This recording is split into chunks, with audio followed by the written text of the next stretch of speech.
Hello everyone, in this quick and easy tutorial, I'll be showing you how to change a time zone in Calendly. Alright, so first up, go ahead over to your favorite browser and type in calendly.com and hit on enter. Wait for it to load, and once it loads, make sure to log in with the correct account. Okay, right here at the top right. Now once you're logged in, go back to the top right and click on the drop down. Alright, now go ahead and look for all settings right here. Just click on it and wait for it to load.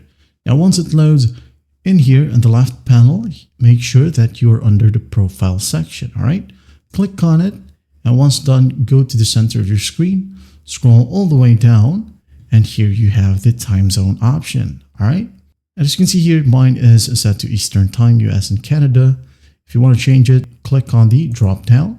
And here we have a ton of options. We have from US, Canada, America right here, Africa, Asia, Atlantic, Australia, UTC, Europe, and Pacific.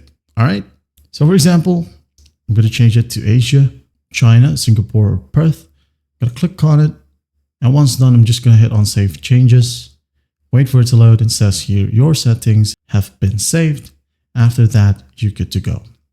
That's basically how you do it. Well, I hope this video helps, and I'll see you in the next one.